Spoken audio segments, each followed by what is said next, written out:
Vamos lá. Sistema reprodutor masculino. Fazer uma revisão rápida aqui, que vocês já tiveram um pouco de contato com o assunto também. Deixa eu só abrir aqui, botar o meu mouse, para vocês poderem ver melhor. Pronto. Vamos lá. Primeira visão geral do que a gente vai falar. A gente vai fazer toda uma revisão aqui do sistema reprodutor masculino, saindo desde os conceitos básicos, que vai ser a compreensão do que seria essa cavidade pélvica. A gente vai pegar esse sistema aqui desde o testículo também, seguindo o ducto deferente até a saída aqui no pênis. A gente vai fazer toda essa volta aqui, aos pouquinhos a gente vai chegar lá. Só para vocês saberem, o sistema reprodutor masculino ele é dividido de duas formas. Ele é composto pelos órgãos internos e pelos órgãos externos. Os órgãos internos sendo o testículo, o epidídimo, o ducto deferente, a glândula seminal, o ducto ejaculatório, a próstata e a glândula bulbouretral. Enquanto os órgãos externos seriam o pênis, o escroto e a parte distal da uretra. Vocês podem estranhar, o testículo está na parte de órgãos internos, mas é por causa da origem embrionária que a gente vai falar aqui mais tarde. Primeiro a gente vai compreender aqui o que seria essa pelve e o períneo.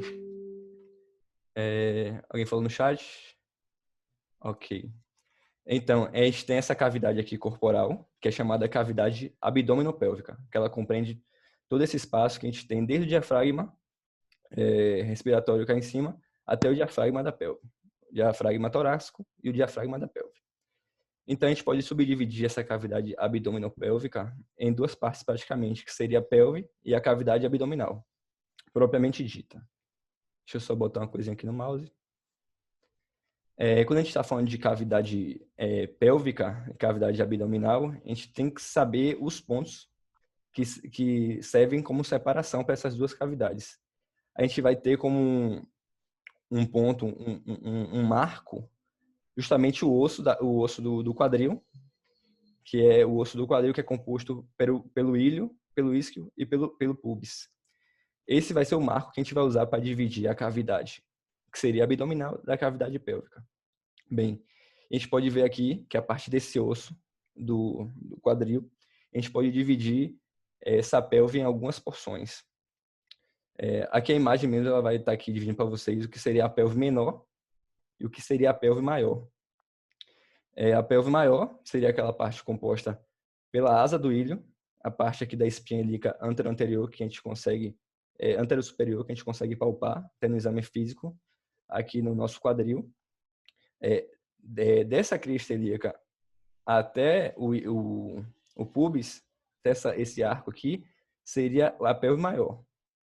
Enquanto que dessa região aqui do pubis indo até o sacro seria a divisão, que é delimitar a região da cavidade pélvica, que seria a pelve menor, aqui embaixo especificamente. Então a gente tem cavidade abdominal, a pelve maior e a pelve menor. Eu vou mostrar para vocês na próxima imagem, mas aqui também a gente consegue ver que seria a cavidade abdominal, a pelve maior e a pelve menor, compreendendo essa área aqui mais achatada, mais diminuta. Aqui a gente tem o osso do quadril. O que é importante compreender aqui desse osso do quadril?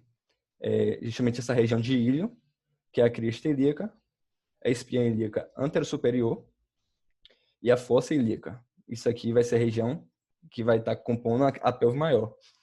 Enquanto a região da pelve menor vai estar delimitada por essa região aqui, que é composta pela face auricular, face sacropélvica, é a junção do sacro com o osso da pelve, e justamente a crista púbica. E entre elas, o que vai delimitar é essa linha arqueada aqui. Ó. O que tiver acima dela é pelve maior e o que tiver abaixo dela é pelve menor. Lembrando, a pelve menor a gente convencionou a chamar de cavidade pélvica, que é onde estão os órgãos do sistema reprodutor masculino ou feminino, que Du vai dar na próxima aula. Só para a gente ver aqui essa delimitação, vem desde a parte, da parte superior do pubis, fazendo aquela linha arqueada, indo até o osso do sacro, para delimitar essa região, fazendo a abertura maior, a abertura superior dessa pelve, e a gente tem outra região aqui embaixo, que é denominada abertura menor. Vou até voltar para vocês conseguirem ver melhor. Aqui, essa região aqui que separa a pelve maior da pelve menor é chamada de abertura superior da pelve. E essa abertura aqui de baixo, que vem desde a parte inferior do pubis até o cóccix, é chamada de abertura inferior da pelve. Só mais uma imagem para vocês fixarem bem o que seria a cavidade abdominopélvica toda, a cavidade abdominal e a cavidade pélvica. Está bem aqui embaixo, delimitada justamente pela essa abertura superior da pelve. Bem, aqui é um pouco do períneo. A gente não vai trabalhar o períneo nessa aula, até porque Giovana trabalha ela quando vai dar o sistema reprodutor feminino. Porém, é importante ter uma noção aqui, ter uma visão geral do que seria. E os músculos que a gente vai acabar trabalhando aqui hoje vão ser só esses três músculos que fazem parte da base do pênis, que é o músculo bulbo esponjoso, o isquio cavernoso e um pouco do transverso superficial do períneo. Esses três músculos aqui vão compor a base do pênis, que eu vou falar mais à frente. Lírio. Fale. Para vocês, uma coisa que vai ser muito importante vocês terem conhecimento da pelve em si, nessa articulação, é o tipo da articulação que vai ligar os dois ossos do pubis, que vai ser a sínfise púbica. Vocês vão escutar muito ainda esse nome de sínfise púbica. Inclusive, no aparelho reprodutor masculino vai ser onde vai ser encaixado o ligamento suspensor do pênis, vai estar na sínfise púbica. E vai ser um tipo de articulação que vocês viram lá no começo de anfiartrose, que vai ser aquela cartilaginosa que tem pouco movimento. É um ponto que vocês têm que se lembrar. Exatamente. Seguindo aqui, já que a gente vai fazer esse caminho do testículo até a saída do sêmen lá no pênis, a gente tem que começar falando aqui, decorrendo sobre o que eu falei no início, de por que o testículo é classificado como um órgão interno. Isso é justamente porque ele começa na vida embrionária, ele surge na parede posterolateral do abdômen, na região inferior aos rins, e à medida que esse embrião ele vai se desenvolvendo, sendo do sexo masculino, esse testículo vai descendo até que ele consiga passar para a parte exterior do corpo, a parte externa. A gente vê aqui, na 7ª semana, quando esse testículo ainda está na região posterolateral do abdômen, ali embaixo do rim, a gente percebe que ele já está formado com o ducto deferente. Isso é decorrente da diferenciação sexual, que eu não sei se vocês já estudaram ou se vocês vão estudar ainda. Porém, a gente consegue ver aqui que ele é um órgão extraperitoneal, ou seja, ele está aqui por fora, ou seja, ele só está em contato com uma camada desse peritônio, e à medida que ele vai descendo, ele vai criando outras relações com o peritônio, que eu vou falar na próxima imagem. Aqui já é um 7º mês, onde esse testículo já fez uma parte do caminho, ele já se encontra aqui na região púbica, porém vocês conseguem ver que nessa passagem ele forma uma coisa chamada processo vaginal, que é justamente uma invaginação dentro do peritônio, que eu não sei se todo mundo conseguiu compreender na aula, mas é uma parte um pouco complicada. Mas eu vou tentar desenhar aqui para vocês pegarem melhor o que seria. Aqui.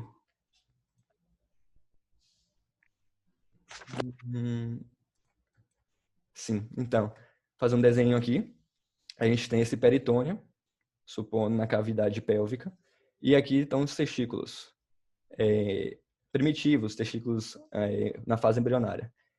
Eles vão ter que adentrar esse peritônio, não entrando de fato, porém fazendo uma pressão aqui, de forma com que, quando esse testículo sai, ele seja recoberto por esse peritônio. Ou seja, à medida que ele vai passando, ele vai afundando as duas camadas desse peritônio, entendeu? Aí eu vou para cá agora, até um ponto que esse testículo ele esteja envolvido pelas duas camadas desse peritônio. E a partir daí vai ser formado o processo vaginal, que a gente vai compreender logo após o fúnico espermático. A gente vai estudar o testículo em si, chegando a um nível em que esse testículo vai ficar assim, recoberto por duas camadas de peritônio. Que vai ser ele já nessa camada aqui, que vai ser já no próximo, na próxima fase embrionária, que eu vou mostrar para vocês aqui agora. aqui, já é no 9º mês, quando esse testículo já vai ter atravessado o funículo espermático e já vai estar aqui na região escrotal. Esse processo vaginal ele vai estar aqui ainda, mas ele já vai estar se deteriorando, que é o resto desse peritônio que ficou aqui nesse canal. E aqui a gente consegue ver, a gente faz essa face aqui com o peritônio e o testículo e o duto deferente já conseguiu atravessar justamente aqui o funículo espermático e adentrar aqui na região escrotal. Para isso a gente vai ter que compreender o que seria o canal inguinal, bem superficialmente. A gente vai fazer esse caminho aqui desse canal inguinal, que está mais ou menos aqui. Mas para isso a gente tem que compreender primeiro o que seria o ligamento inguinal. O ligamento inguinal é um ligamento que está preso à espinha ilíaca anterosuperior, que é aquela que a gente já falou, na região do quadril, e ela vai se fixar aqui na parte da crista do pubis, justamente fazendo todo esse caminho desde a espinha ilíaca anterosuperior até a crista do pubis. Nesse caminho ele vai ser envolto pela aponeurose do músculo oblíquo externo e vai acabar formando um pequeno canal aqui que vai dar passagem da cavidade abdominal até a região externa do escroto. A região externa do corpo que vai ser aqui nesse sistema o escroto. Aqui a gente tem algumas estruturas importantes de saber, que seria a priori a localização do anel inguinal profundo, que está mais ou menos no meio desse ligamento inguinal, fazendo aqui um caminho de mais ou menos 4 centímetros até a sua saída externa, que se denomina anel inguinal superficial. Daqui até aqui a gente tem um canal recoberto por fibras intercrurais, que são fibras que vão acabar sustentando esse canal junto a essa aponeurose do músculo oblíquo interno e o ligamento inguinal. Abaixo dessa estrutura a gente vai ter essa região aqui, que é denominada o espaço subinguinal, onde vão passar algumas estruturas e músculos, vasos, para os membros inferiores, e saindo aqui a gente vai ter o funículo espermático. Saindo aqui no anel inguinal superficial, a gente vai ter o funículo espermático, que vai ser uma continuação daquelas camadas que saíram junto com o testículo, que vai dar origem a outras estruturas aqui embaixo. Nessa área de contorno aqui é a área do ósseo miopectíneo, que é uma área de fraqueza do abdômen humano. Essa área aqui que ela é mais, vamos dizer assim, suspeita à herniação, tanto na região subinguinal quanto na região do canal inguinal. A gente pode ter hérnias inguinais ou hérnias subinguinais ou femorais, por assim dizer. Aqui a gente consegue ver um pouco melhor essa estrutura aqui. A gente vai ter o ligamento inguinal vindo da espinha ilíaca anterosuperior até a região da crista púbica e, intermedialmente nela, a gente vai ter aqui o canal inguinal, a partir da metade, cerca de 4 centímetros em direção ao pubis, formando o funículo espermático. Essa imagem aqui a gente consegue ver um pouco também das estruturas que ela atravessa. E agora a gente vai ver melhor um pouco da composição do funículo espermático. Bem, o funículo espermático ele vai ser composto por 3 camadas: a face espermática externa, a face cremastérica e a face espermática interna.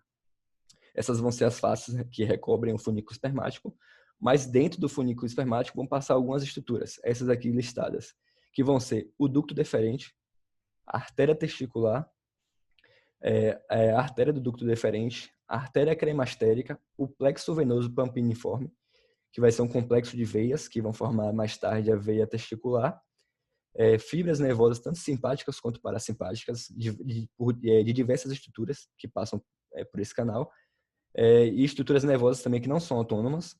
Vamos ter também vasos linfáticos e os vestígios do processo vaginal, que vão ser os restos embrionários daquilo que se formou como um processo vaginal.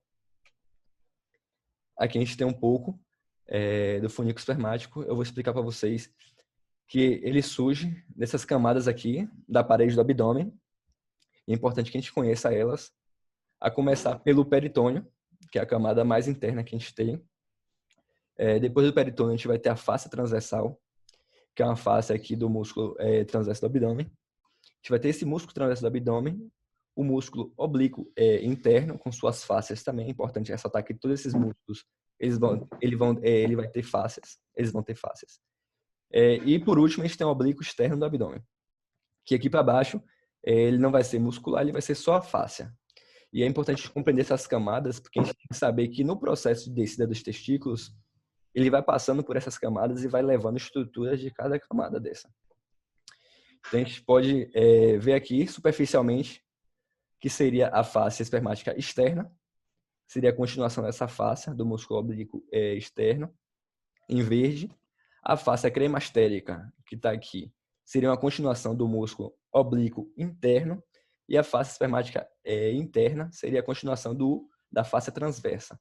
E o processo vaginal, que a gente vai ver mais tarde, a túnica vaginal, vai ser a continuação do peritônio.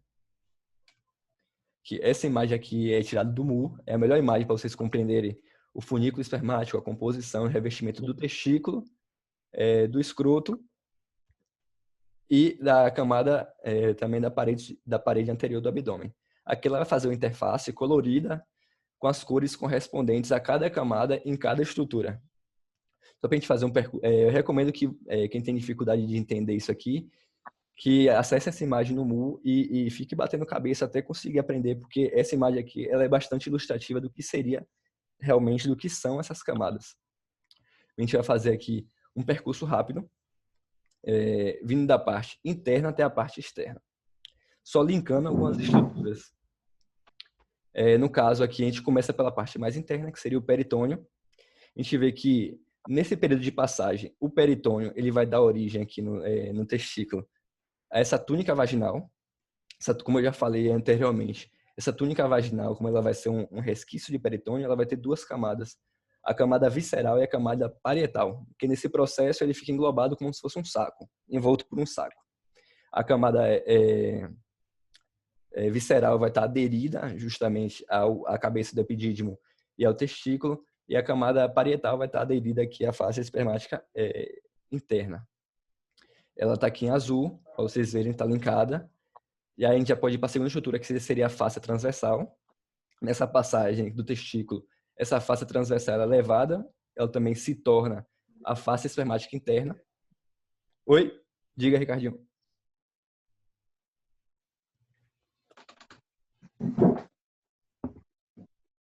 Continuar aqui. Então, essa face transversal aqui ela vai ser levada por esse testículo no processo de passagem pelo canal inguinal e vai formar a face espermática interna. Está aqui correspondendo à mesma cor, não tem segredo. O músculo transverso do abdômen ele não vai estar contido aqui porque as fibras dele não descendem. As fibras dele eles vão se abrir para que sejam passadas essas estruturas aqui. Então, o transverso do abdômen é o único músculo do abdômen que não vai estar presente em nenhuma estrutura, nem no funículo espermático, nem nas camadas do escroto e no revestimento do testículo.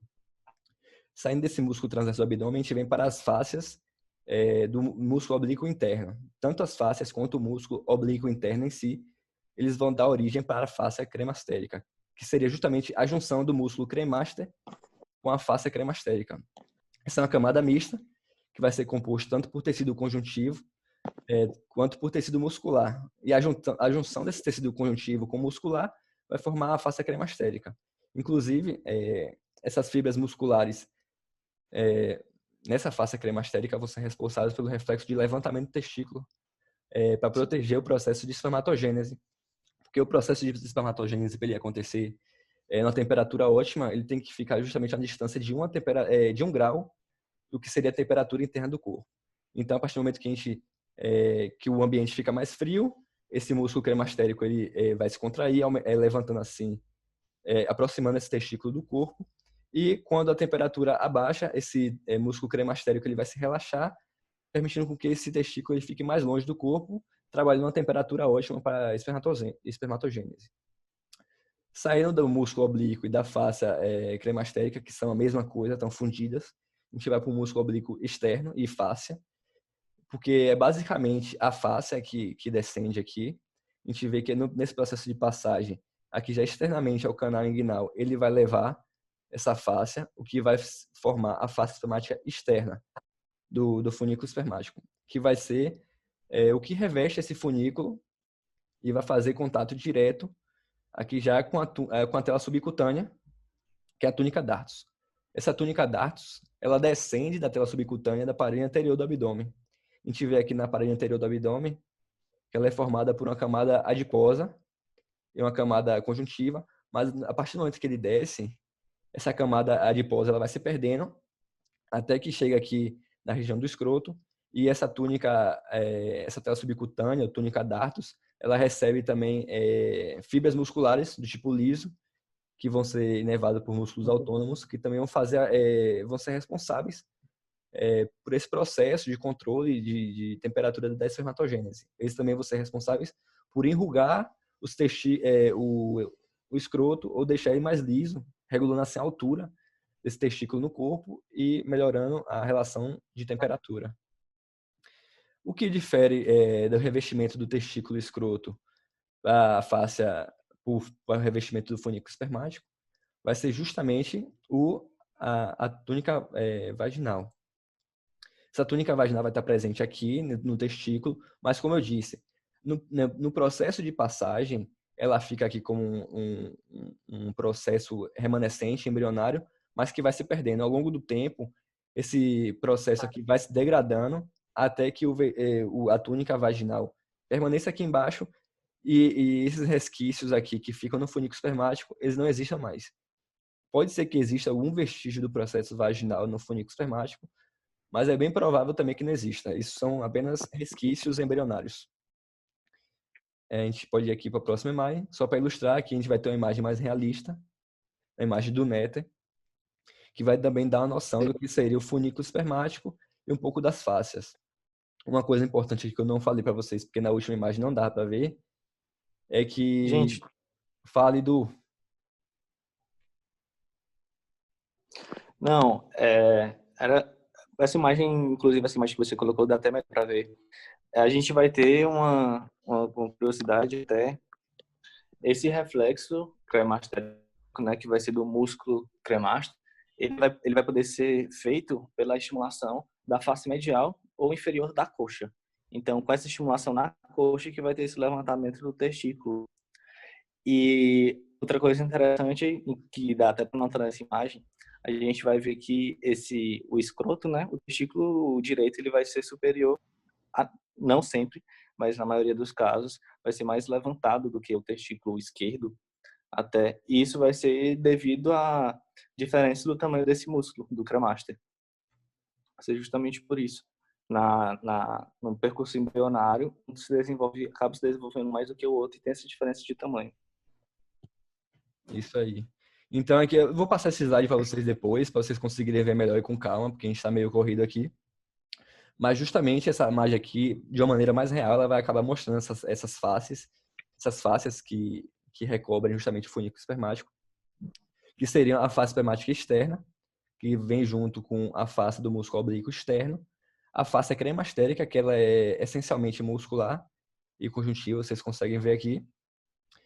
E dentro dela, a gente consegue ver só aqui no outro lado, a gente consegue ver a face espermática interna, que vai ser composta pela face transversa do abdômen.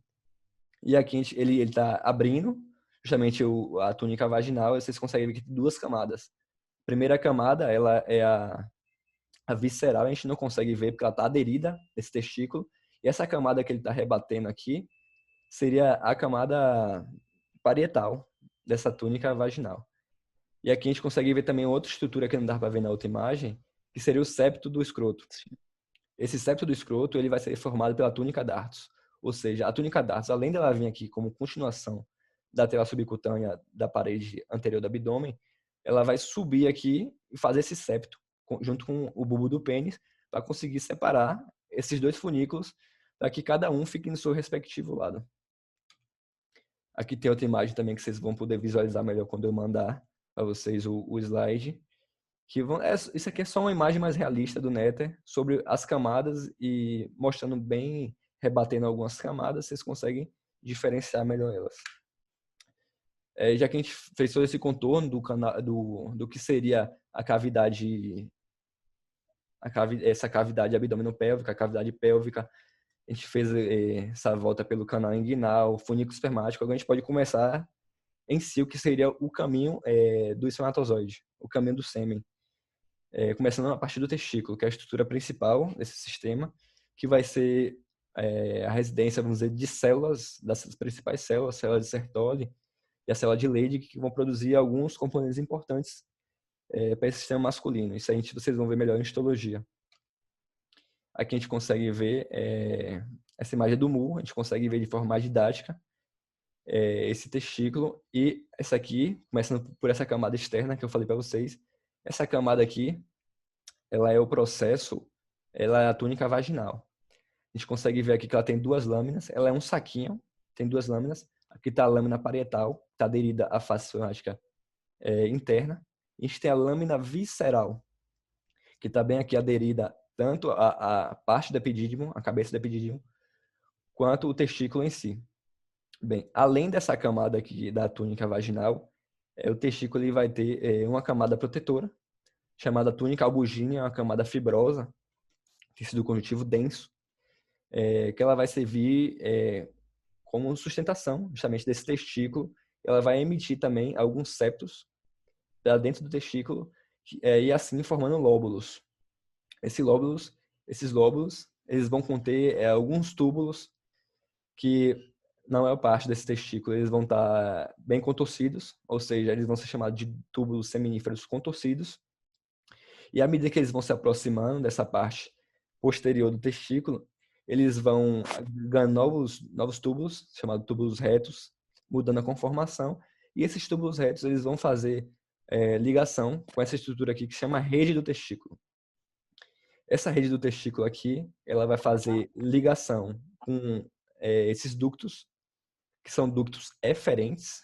A gente não vai confundir com deferentes. Esses aqui são ductos eferentes do testículo, que vão fazer a passagem dessas substâncias produzidas aqui justamente para o epidídimo, para que a gente consiga armazenar aqui e refinar essas substâncias. A principal seria o espermatozoide. Então, indo já para essa estrutura aqui, que seria o epidídimo, a gente consegue ver nessa imagem que ele é composto por 3 partes principais, que seria a cabeça do epidídimo, o corpo do epidídimo e a cauda do epidídimo. Nessa imagem aqui a gente consegue ter uma noção de que essas estruturas aqui, elas não são só, mas elas são bem compactadas.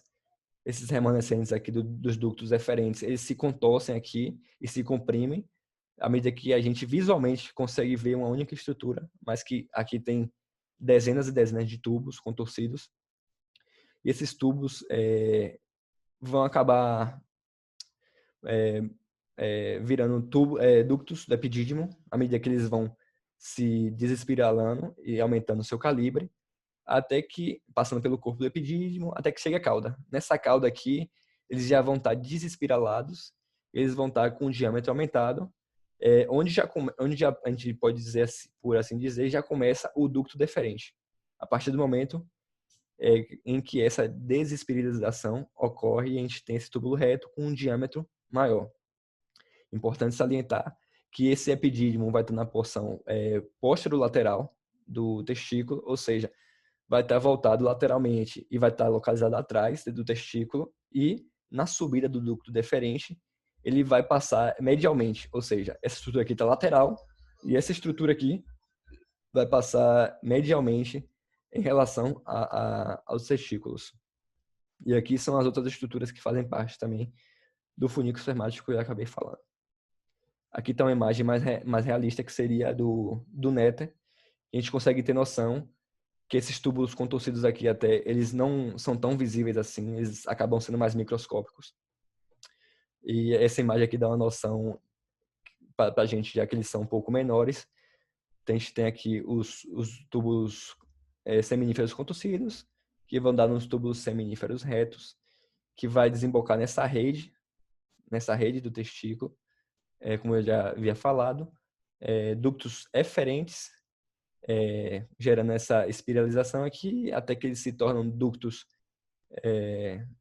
do epidídimo, até que essa espiralização aqui ela vai acabando e esse ducto vai aumentando de calibre, formando o ducto deferente, por assim dizer. Que a gente consegue ver as 3 regiões bem demarcadas: cabeça do epidídimo, corpo do epidídimo e cauda do epidídimo. Aqui está a túnica albugínea, com a emissão de septos, formando os lóbulos. Aqui a gente tem um corte transversal do escroto. A gente consegue ver um pouco daquelas camadas que eu já havia falado, as camadas do escroto.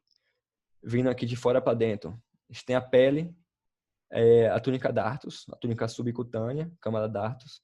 A gente tem aqui a face esfermática externa, que vai ser composta pela face do músculo oblíquo externo. A gente tem aqui essa face cremastérica, formada pelas faces do músculo cremaster e algumas fibras dele. A gente vai ter a face esfermática interna, formada pela face transversal do abdômen. A gente vai ter aqui justamente a túnica vaginal, com sua camada parietal, o líquido, que está entre essas duas camadas, a camada visceral da túnica vaginal, que a gente tem a túnica albugínea, os septos e os lóbulos. Aqui está o epidídimo e as estruturas que passam pelo funículo espermático. Essa estrutura aqui do meio, como eu falei, é o septo do escroto. Ela é formada pela túnica dartos. Aqui a gente consegue ver melhor o revestimento do testículo, que é feito basicamente por essa túnica vaginal. A gente consegue ver aqui essa estrutura aqui mais clara por fora, é a face espermática externa. Aderido a ela vai estar a túnica vaginal parietal, que está aqui por fora. Aqui seria líquido nesse meio. E aqui é a túnica vaginal visceral. A gente consegue ver que ela está bem aderida aqui, inclusive fazendo até sulcos na região de junção entre o epidídimo e o testículo. Inclusive, essa região de junção aqui é importante saber, chama seio do epidídimo, e esse recesso aqui que fica chama de apêndice do testículo.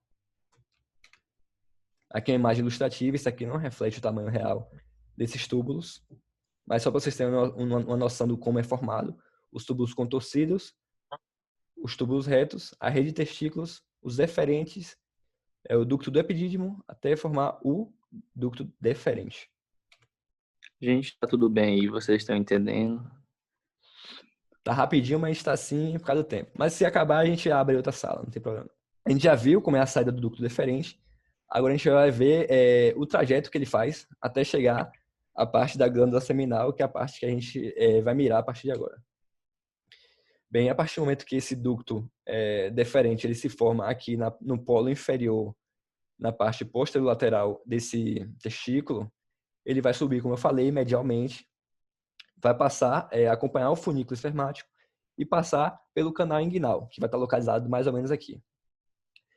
Nessa passagem, pelo funículo espermático, ele vai passar aqui o osso púbico, mais especificamente sobre o ramo superior do osso púbico. E aqui, não está mostrando nessa imagem, mas vou mostrar em outra imagem depois, que aqui vão ter vasos ilíacos externos.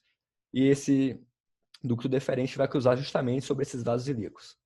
Mas passando por esses vasos ilíacos, a gente consegue ver que esse ducto deferente ele faz um caminho aqui, passando superlateralmente em relação à bexiga. Aqui está a bexiga, ele passa na parte superior e lateral, fazendo contato, importante saber, com o peritônio. O peritônio vai estar aqui revestindo a bexiga e esse ducto deferente vai fazer contato com esse peritônio também, só na porção, na face superior dele. A gente vê que na medida que ele vai atravessando aqui a bexiga, supondo, ele vai chegar à parte posterior da bexiga e vai cruzar os ureteres, medialmente. Isso é uma dúvida também que a gente tem durante a aula, que é onde é que esse ducto deferente vai cruzar os ureteres. E aqui está justamente a porção lateral posterior, em que esses ureteres vão entrar na bexiga. A gente consegue ver que o ducto deferente ele vai cruzar aqui medialmente, ou seja, ele passa no meio. Os dois ductos vão passar no meio dos dois ureteres até que eles cheguem aqui na região posterior e vão formar uma ampola do epidídimo, que é o espessamento, uma ampola do ducto deferente, que é justamente um espessamento desse ducto antes dele fazer sua fusão com a glândula seminal.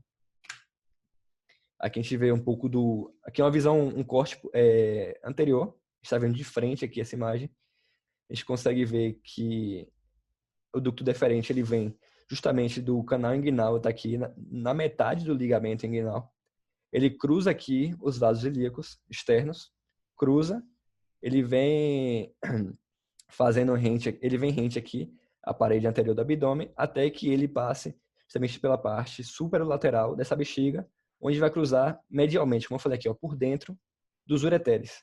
Aqui está os ureteres vindo do rim, o direito aqui e o esquerdo, e os ductos deferentes vão passar medialmente a eles. Aqui a gente consegue ver melhor, aqui já um corte frontal, que a gente vê aqui numa vista posterior. A imagem dessa próstata aqui está aumentada, ela é menor um pouco que isso. Mas aqui a gente consegue ver, a partir do momento que esse ducto deferente ele chega na parte posterior da bexiga. Aquele momento que ele se alarga um pouco, formando uma ampola. A ampola seria essa região mais alargada do ducto deferente. Essa ampola do ducto deferente, chegando aqui, ela vai se fundir com essa glândula seminal, que é uma glândula que a gente tem na parte posterior da bexiga, de mais ou menos 4 centímetros, e formar os ductos ejaculatórios, logo acima da próstata. Só passando aqui para a glândula para a gente ver melhor uma outra imagem, que a gente consegue ver os ureteres entrando na porção inferior lateral. A gente consegue ver os ductos deferentes cruzando medialmente esses ureteres, fazendo contato aqui com o peritônio. E é a partir do momento que eles conseguem se fundir com a glândula seminal, formando o ducto ejaculatório. Ducto ejaculatório, a junção do ducto deferente com a glândula seminal.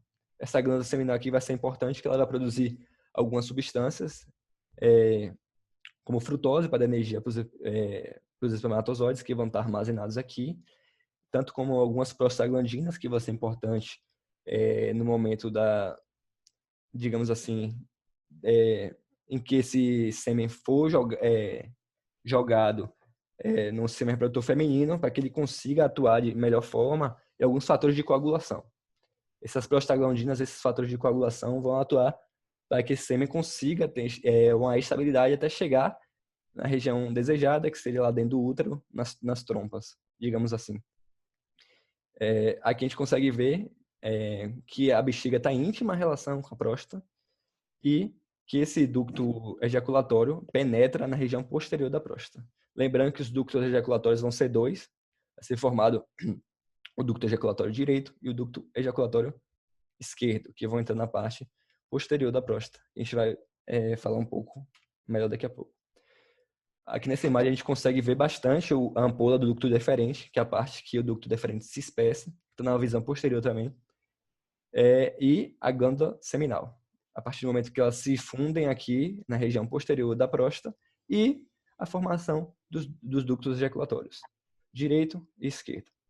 A gente consegue ver por causa dessa escavação aqui na próstata. Nessa imagem aqui também, o que é interessante da gente ver, a gente já consegue ver o trículo prostático. O que seria o trículo prostático? O trículo prostático é uma região, uma estrutura que vai estar na próstata, e ela vai ser um remanescente embrionário do sistema reprodutor feminino. Ou seja, isso aqui é um remanescente embrionário do que seria o útero e a vagina feminina. Ele vai estar aqui, ele é um remanescente, ele é um saco vazio, não é importante, mas que ele permanece aqui nos homens até a idade adulta, pelo resto da vida, praticamente. O trículo prostático. A gente vai ver ele melhor em outras imagens. Próstata e ducto ejaculatório. Bem, aqui nessa imagem a gente consegue ver melhor como é que esse ducto ejaculatório ele vai penetrar essa próstata. Como eu já havia falado, ele penetra na porção posterior da próstata, onde ele vai encontrar a uretra. A uretra saindo da bexiga, que vai até o pênis. A gente vai falar dela já já. A gente consegue ver aqui que esses ductos terminam justamente nela, entrando na parte superposterior e desembocando mais ou menos aqui na parte média dessa próstata. A próstata ela vai ser justamente a maior glândula do sistema reprodutor masculino. Ela vai ter duas composições básicas, que seria uma fibra muscular, que seria a parte anterior aqui composta, a parte anterior aqui que seria localizada nessa região do istmo, é a parte muscular e fibrosa, e o restante, os 2/3 restantes, seria justamente uma porção glandular. esses ductos prostáticos, que eles vão também secretar alguns líquidos muito importantes para que seja para que esse sêmen ele tenha viabilidade dentro do útero. A gente consegue ver também que essa próstata, a depender do foco que a gente consegue subdividir. Aqui na anatomia a gente tem essa subdivisão, mas na histologia a gente já vai ter outra divisão. O básico de saber aqui nessa anatomia, na anatomia da próstata, é macroscópica. Essa região aqui anterior seria o istmo da próstata. Essa região aqui mais externa e mais lateral seria chamado de lóbulo inferolateral, estaria aqui fora. Esse lóbulo aqui, que está mais interior, já com relação aqui à uretra, seria chamado de lóbulo anteromedial, essa região aqui toda. Essa região aqui mais próxima dos ductos ejaculatórios, mais interna, seria chamado de lóbulo superomedial. E aqui atrás a gente teria dois lóbulos, a gente teria o lóbulo basicamente direito e esquerdo, o componente direito e esquerdo do lóbulo inferoposterior, que é justamente essa região aqui onde a gente mira quando a gente está fazendo o exame de toque retal. A gente vem aqui nesse septo retal aqui, nessa região que a gente tem aqui separando esse tecido cartilaginoso conjuntivo, que separa a região ampola anal da região da próstata. A gente tem essa zona aqui onde a gente consegue fazer esse link aqui e ver como é que está a densidade dessa próstata. Quando você estiver estudando, atentar para isso aqui. Gente, o livro ele está trocado. Fala, Du.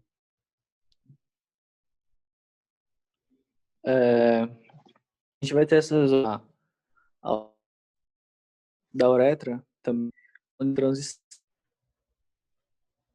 A gente pode se atentar a ela porque quando vocês chegarem lá no módulo de proliferação, vocês vão ver que 25% dos casos de câncer de próstata vai estar nessa zona.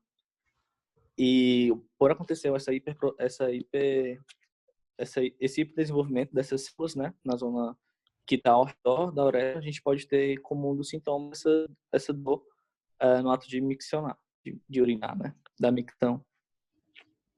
Justamente, Du. O que eu falei aqui é que vocês se atentem na marcação aqui, se vocês forem estudar por esse material.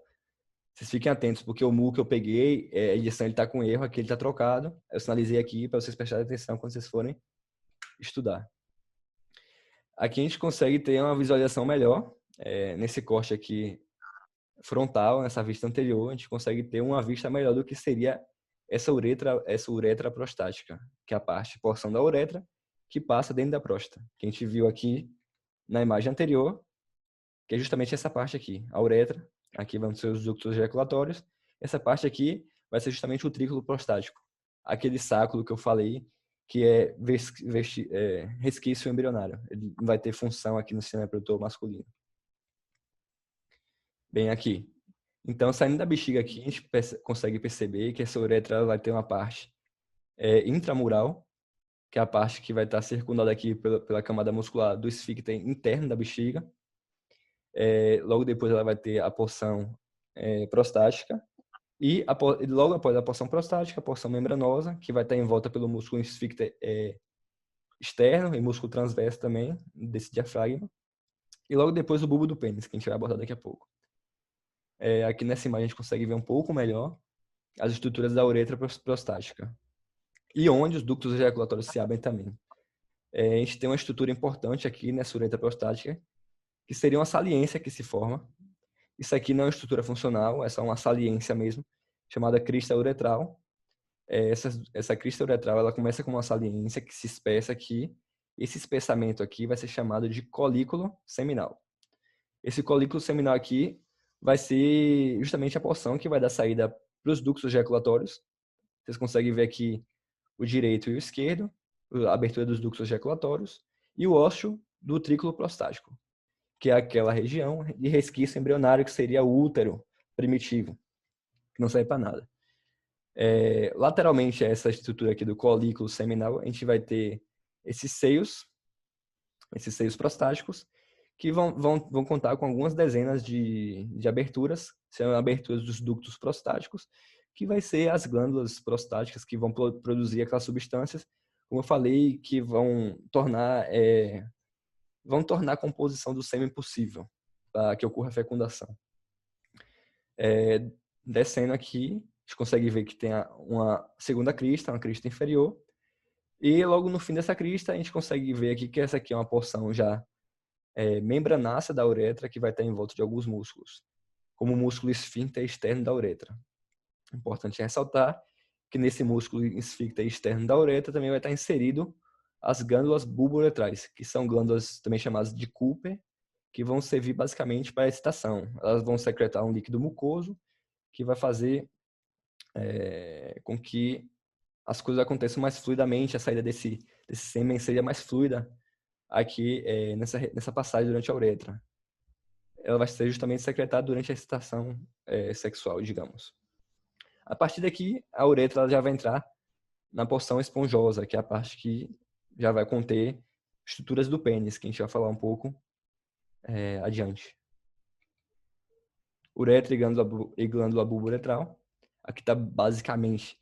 a gente consegue ter uma visão geral da uretra, saindo desde a bexiga até a saída aqui, que seria o ósseo externo da uretra. A gente consegue ver as 4 camadas, as 4 partes que fazem parte dela, que seria justamente essa parte intramural, que está no colo da bexiga, circundada pelo músculo esfíncter interno da bexiga, a parte prostática da uretra, a parte membranácea, ou também chamada de intermédia da uretra, que vai estar circundada pelo músculo esfíncter interno, pelo músculo esfíncter externo, da uretra. E a partir dessa parte aqui, já depois da membrana do períneo, a gente já vai ter o começo das estruturas do pênis, propriamente dito.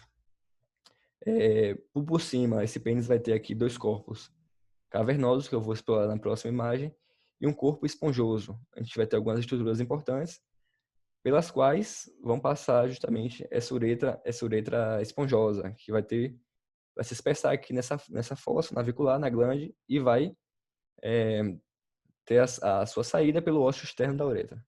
Como a gente já vai começar a falar de pênis agora, é importante saber, nessa imagem aqui, ela já dá noção de que o pênis é composto justamente por 3 partes. A raiz do pênis, que é essa parte mais interna aqui, que a gente não consegue visualizar, tendo uma visão superficial do ser humano. O corpo do pênis, que é a região visualizável num ser humano íntegro. E a glande do pênis, que vai ser formado basicamente por esse tecido cavernoso aqui.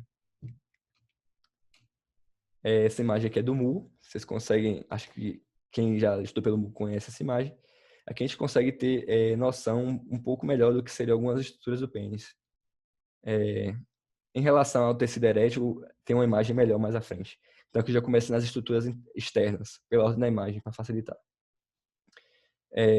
Vamos lá, esse pênis, é importante ressaltar que tendo raiz, corpo e glande, vindo aqui da glande ele vai ter também algumas estruturas aqui ao redor da glande. A primeira delas seria o frênulo do prepúcio, que é essa região aqui que liga o corpo esponjoso da glande e se estende até mais ou menos o colo dessa glande. O colo da glande, basicamente, é essa região aqui que está embaixo da coroa. Coroa é a região mais alargada, vamos dizer, e colo que está embaixo da coroa. Saindo do colo da glande aqui, a gente vai ter esse frênulo do prepúcio e que vai dar origem à ráfide do pênis. A ráfide do pênis é justamente essa linha que a gente vai ter na região ventral do pênis. A gente vai ter essa linha aqui que vai se estender e vai se fundir com a ráfide do escroto e a ráfide do períneo. Isso aqui é uma linha só, é um remanescente embrionário que vai surgir justamente da fusão lábio-escrotal que acontece durante o desenvolvimento embrionário, porque a gente sabe que a gente só possui os lábios, chamado processo lábio-escrotal, durante a fase embrionária, e a partir do momento que esse testículo desce, esses lábios se fundem e se forma essa estrutura aqui chamada ráfide do escroto, e o escroto descende aqui justamente desses lábios embrionária desses lábios primitivos. É a formação do escroto primitivo. Aqui a gente consegue ver o dorso do pênis, corpo do pênis, a coroa da glande, que eu já falei, essa parte mais larga, e o colo da glande. Essa aqui é a glande por completo. Lembrando também que temos uma estrutura chamada prepúcio. O prepúcio vai ser justamente 2 camadas de pele, saindo uma camada superficial, saindo do corpo aqui, e uma camada que vai estar justamente aderida no colo da glande. Algumas pessoas, alguns indivíduos, não vão possuir esse prepúcio. Aqui, por exemplo, essa imagem aqui, ele não possui prepúcio. Alguns homens também circuncisados não vão estar de posse desse prepúcio, que também não é uma estrutura tão necessária assim para que a gente consiga levar uma vida normal, por assim dizer. Aqui a gente consegue ver alguma parte as estruturas mais internas, saindo da pele, tecido subcutâneo, que também está no corpo do pênis. A gente consegue ver que tem uma fáscia recobrindo os corpos cavernosos e o corpo esponjoso, que é justamente a fáscia do pênis, que usando o epônimo também pode ser chamada de fáscia de Buck. Essa é uma fáscia espessa, uma fáscia fibrosa que vai estar tecido conjuntivo denso, que vai estar recobrindo justamente toda a porção do corpo do pênis. E aqui no corte transversal a gente consegue ver um pouco melhor essas estruturas. Na parte superior aqui a gente consegue ver que existem 2 corpos cavernosos, tecido erétil, e um corpo esponjoso, que é por onde passa a uretra, chamada a porção da uretra esponjosa. A gente consegue ver aqui que esses corpos, esses tecidos eréteis, corpo cavernoso e esponjoso, ele é recoberto pela fáscia, pela face do pênis, como eu havia falado, que é a fáscia de Buck, e externamente pelo tecido subcutâneo e pela pele. A gente também vai ter alguns vasos, que não é muito difícil de saber, são basicamente as artérias e veias que passam por essa estrutura. A mais superficial, que fica fora da fáscia, vai ser a veia dorsal superficial. A gente tem outra dentro da fáscia, que vai ser chamada de veia dorsal profunda. As artérias também que vão existir aqui profundas não vão ter esse nome porque não tem artérias superficiais, então a gente vai se chamar de artérias dorsais, que vão estar aqui junto com os nervos dorsais. A gente não consegue ver aqui agora, mas existem. Então aqui por fora a veia dorsal superficial e aqui dentro juntinhas vão estar a veia dorsal profunda, a artéria dorsal e o nervo dorsal. Essas partes vão estar na porção superior. E aqui dentro, de importante, a gente vai ter, passando por dentro do corpo cavernoso, a artéria profunda. A artéria profunda do corpo cavernoso, que vai ser importante para a ereção. É importante também que eu não falei que esses corpos cavernosos aqui, eles vão estar envoltos, recobertos por uma túnica bugínea, que vai se fundir aqui nessa região média, chamada de septo do pênis. A gente vai ter imagens melhores dessa estrutura. Gente, Lírio. Fale, Du. Volta aí na imagem. Aqui, voltei.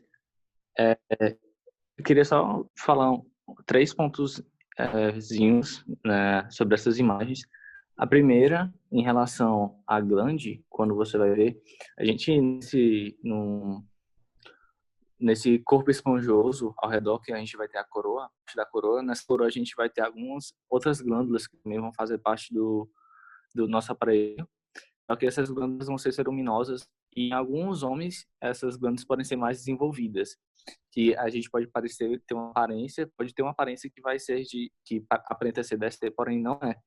Sim. Outras coisas importantes que a gente pode ver é essa nomenclatura que a gente vê, que quando a gente olha, a gente vê essas artérias e veias dorsais, né? Então a gente leva a impressão que ela vai estar atrás, porém ela vai estar superior e esse nome vai ser dorsal, porque essa nomenclatura ela vai vir quando o pênis está ereto e não quando o pênis está flácido. Então, quando o pênis está ereto, essas veias e artérias têm um nome dorsal porque elas vão estar jogadas para a parte de trás do corpo. E uma terceira coisa é a constituição da glande, ela vai ser vinda do corpo esponjoso, não do corpo e não do corpo cavernoso. Justamente do corpo esponjoso. Sim, a glande. E a maior parte da ereção ela vai vir por causa do corpo cavernoso, cerca de 95%. e os 5% vai ser esse corpo esponjoso e da glande, da ereção peniana. Justamente. É importante isso que Du lembrou, até porque se estudar a posição anatômica, a gente fala da posição das mãos, da posição do tronco, da posição do olhar, da face. Só que pouco a gente fala que na posição anatômica o pênis está ereto. Ou seja, quando a gente vai descrever anatomicamente o ser humano, a gente tem que considerar que o pênis está ereto e por isso justamente que essas artérias e veias aqui vão ser chamadas de dorsais. Elas vão estar justamente no dorso desse pênis e a região aqui de baixo vai ser chamada de região ventral do pênis.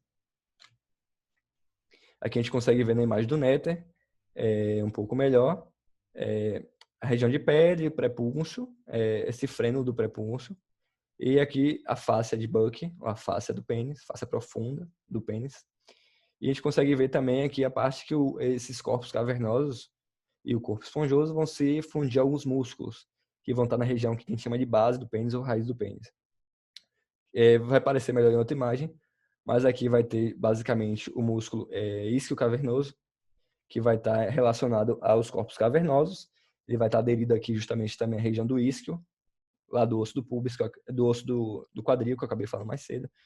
E a parte do corpo esponjoso vai estar relacionada com o bulbo do pênis, e vai ser chamado de músculo bulbo esponjoso. Esse músculo aqui é um músculo também acessório que a gente tem, que faz parte, algumas literaturas falam que ele faz parte dessa região de base, de raiz do pênis, que é o músculo transverso superficial do períneo, que vai fazer essa ligação aqui, interface com todos esses músculos.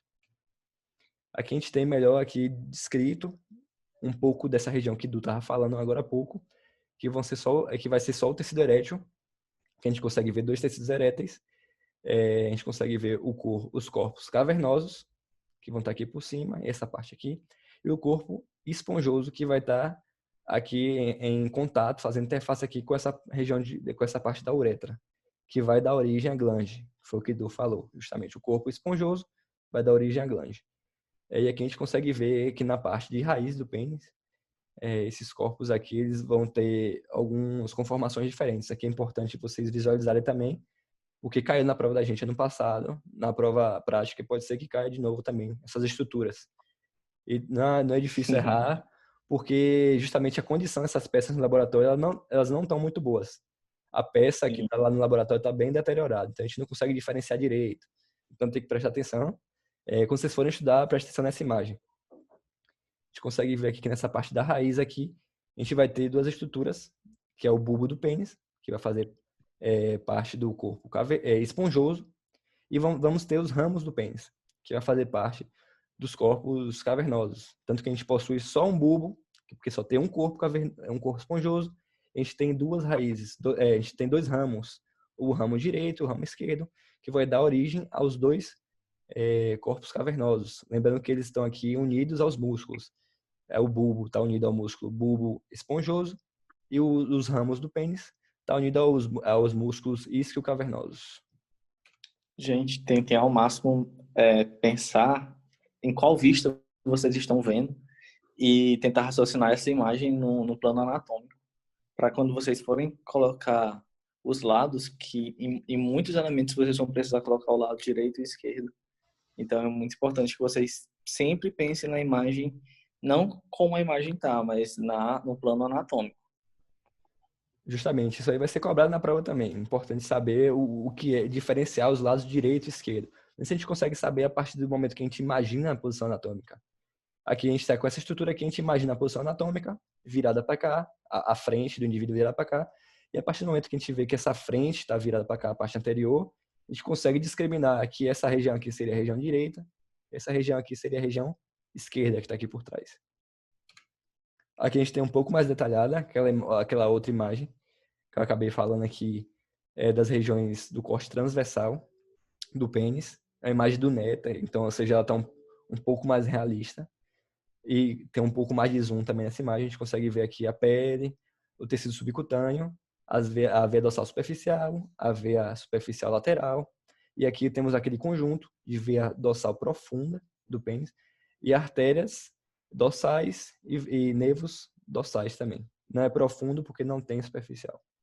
E aqui dentro também a gente vai ter a artéria profunda do pênis, que vai estar passando dentro do corpo cavernoso, e aqui a área de fusão, formando o septo do pênis, área de fusão da túnica albugínea. Tudo isso recoberto pela face profunda do pênis, a face de Buck. Aqui entre os corpos cavernosos e o corpo esponjoso, a gente vai ter ainda o septo da face do pênis, que vai separar esses dois corpos aqui. Aqui dentro é a uretra. Esqueci de falar também antes que durante todo o trajeto da uretra vão ter alguns ductos uretrais, que vão ser produtores de muco, para facilitar o deslizamento de todas as substâncias que vão passar nessa região na hora da ejaculação, propriamente dita. Bem, sobre o escroto, a gente já acabou falando anteriormente que ele é formado pelas camadas que ele é formado, superficialmente pela pele, mais internamente pela túnica dartos, que é justamente a túnica dartos que vai fazer esse septo. Aqui a gente está vendo esse septo formado pela túnica dartos. E mais interior vão conter a túnica espermática externa, a face cremastérica e a túnica espermática interna. Essa vai ser a composição do escroto. Vai ter aquela RAF que eu ia falar para vocês, aquela linha aqui no meio. E lembrando que ele pode se enrugar ou não se enrugar, a depender da temperatura do ambiente e de outros fatores, por causa do músculo dartos que está inserido na túnica dartos. Lembrando, é um músculo liso.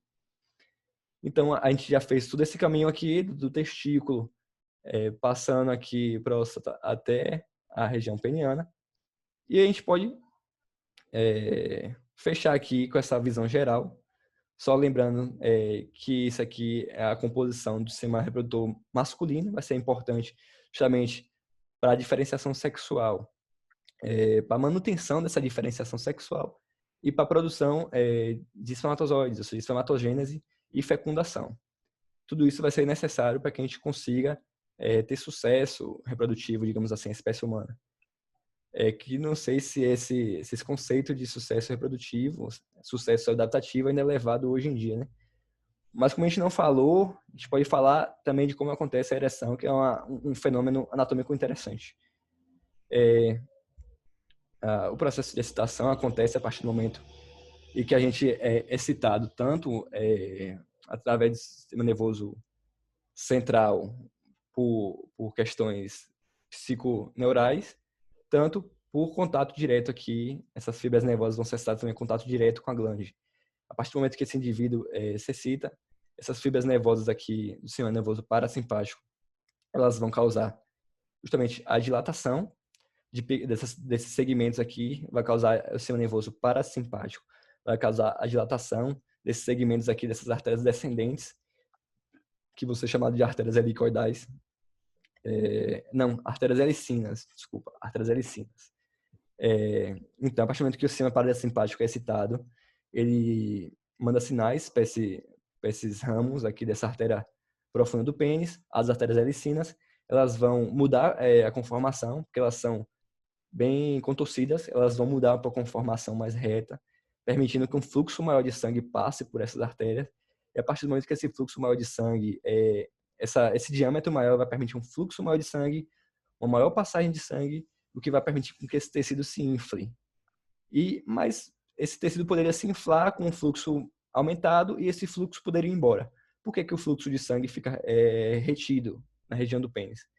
Justamente porque à medida que esse tecido cavernoso, basicamente, ele vai se inflando, ele vai comprimindo o retorno venoso, ele vai comprimindo essas veias. Ou seja, você vai ficando mais excitado, esse corpo vai se inflando mais, os corpos cavernosos vão se inflando, vai obstruindo um retorno venoso, que vai ocasionar com que o fluxo de sangue que esteja chegando aumentado fique retido no pênis, assim causando a ereção.